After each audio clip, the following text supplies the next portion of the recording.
Good morning, good afternoon, and good evening, everybody. Thank you for tuning into another Supatease video. And we had a massive amount of class changes come in for 10.1.5. I just got to play some of them and had a great time playing PvP. I'm honestly really enjoying Dragonflight as it is right now. Even, might think I'll be biased with the Boomkin nerfs that just came in, but I'm still having fun on a lot of different classes. I've been expanding and exploring a bunch of it, and I must say I am very entertained. And if you want to make sure that you're not missing out on any of those streams, check out the link in the description down below. I am streaming pretty much every day, but we are getting big news now for the next patch, which is 10.1.7 with a lot of class changes. This one is mostly focused around Resto Druid and Mistweaver Monk, and they are getting tools and spells that are super fun and super awesome and definitely worth your time to check out. I'm very excited about these. I did not think we would be getting information about this patch this soon, considering what we just got, and it seems like they're still just wrenching away at trying to make every class as awesome and as amazing as possible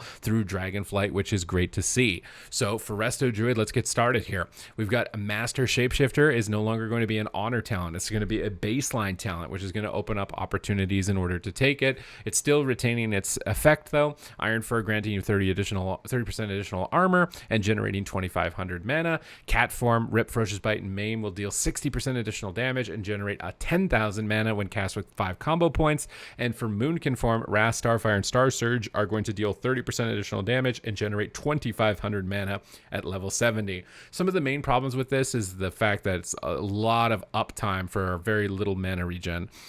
Even just the global to go into Moonkin Form to use a Star Surge can often lose you a game, let alone going into Cat Form, getting close to things and having to get 5 combo points with how limited your energy regeneration is. It would be nice maybe if your energy regen faster on top of this for Cat Form, so you could actually get to 5 combo points, because I don't think you can even in one shapeshift. It takes quite an extensive amount of this. Comparing it directly with the other mana return tools of other classes would be my main point of feedback, but I like active mana regen. I think this is a nice way for healers to differentiate themselves as from other healers in competitive play, whether it be for the whole game, not just PvP. I really think that's some flavor that's been lost over time, and it's nice to see it be restored. Another thing that has been restored is Grove Guardians. Now, these are some cool dudes. These are some cool homies. These used to exist in Warlords of Draenor. They were super fun. You used to plop a tree on the ground that would heal people. It was really fun for predicting crowd control and lining up a bunch of these trees to heal while you were going to get crowd controlled, which we know as a healer is a pretty frustrating experience. So a tool to help you deal with crowd control is going to be really well received, especially in PvP. So it's going to summon a Trent, which will immediately cast Swiftmend. Now, this is something that I don't know if it's because this is the first iteration or what. Maybe they overlooked this, but if this Swiftmend interacts with the extension talent to extend your HOTS, this thing is broken. It's 3 charges. There's no way this Swiftmend is going to extend the HOTS. It's likely possible that it will consume a HOT, so it'll be a little bit of a drawback. But after the Swiftmend, the Nourish, it will start spamming Nourish on allies nearby, so you can get an extra healer while you're CC'd on your side. It's also getting a talent that's going to improve it, Wild Synthesis. If talented into Grove Guardians, it's now going to cause your Trents from the Grove Guardians to also cast Wild Growth, giving you an extra heal over time effect that's usually difficult or high mana to cast. So getting access to more heal over time effects to boost up your mastery healing is going to make Resto Druid feel really good. Embrace the Dream is now a 1-point talent. It's had its healing decreased by 20%. This one for PvP doesn't really matter. It's a wild growth proc heal. You're not going to play it. All healing has been reduced by 2%, but will not apply in PvP. Deep Focus and Forest Flow are both kind of really PvE focused talents that aren't going to really see much play. I don't even know if they were seeing much play in PvE. One of these was if you have Rejuve on one target, it does more healing, and it was just not intuitive with how Resto Druid is supposed to play. So removing talents that were either not seen play or just didn't fit well with the kit is a really good direction for the class. I really like this update for Resto Druid. Now for Mistweaver Monk, you are also getting some really cool stuff. You're going to be getting a new talent, Energizing Brew. Mana Tea will now channel 50% faster and generate 20% more mana. Mana Tea has been redesigned. For every 25,000 mana you spend, you gain 1 stack of Mana Tea with a chance equal to your critical strength strike chance to generate 1 extra stack. Activate to consume 1 stack of mana tea per 0.15 seconds to restore 3,000 mana, and reduces the mana cost of your spells by 50% for 1 second per stack of mana tea consumed after drinking. Can be cast while moving, but movement speed is reduced by 40% while channeling. So I love the interactivity of this, trying to find moments to do it, but there's kind of a kiss curse. You're going to get snared to try and regen your mana back and then get your healing going out at the same time, and timing it around some more of your expensive heals. There's a lot of intricate gameplay that can go into this to really identify yourself as a strong Mistweaver, which I love. Life Cycles has been redesigned.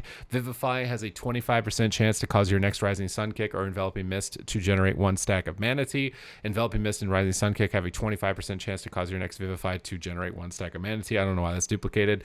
Okay, so it's different abilities possibly here.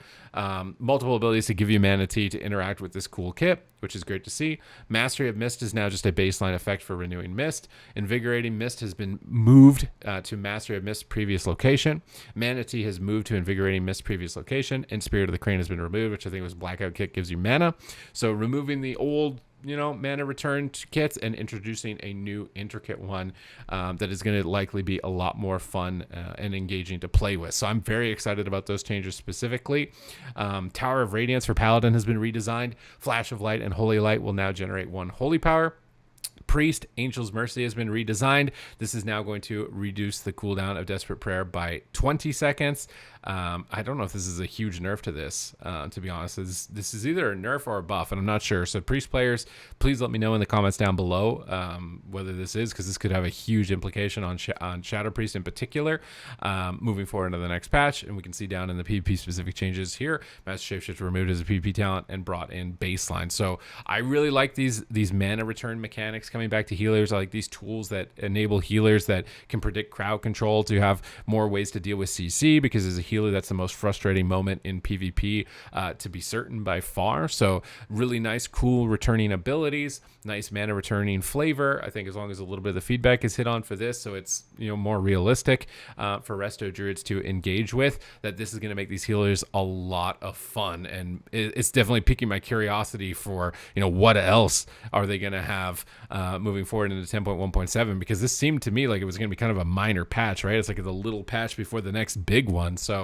if we can get even more stuff on top of this, it's going to be an absolute treat to check out this patch, something that you're not going to want to miss out on. I'm really excited to try this stuff for Resto Druid. It's been a while since I've seen some stuff for Resto Druid that I was honestly really excited to try. So this is very interesting, definitely worth checking out. Let me know in the comments down below your thoughts. What are some things you would like to see brought in for 10.1.7? I'm sure the Frost Death Knights and the Outlaw Rogues out there are still clamoring to try and get a little bit of attention. Hopefully you will get that attention that you need and you deserve here for this patch, because even in 10.1.5 with these big round of hot fixes, you're still going to be struggling to really kind of make your mark or make a dent. So I just wanted to bring this news to you, keep you updated. As always, trying to keep you in the know, in the now, and ahead of the competition. So smash that subscribe button so you're never missing a beat, and I will see you in the next video.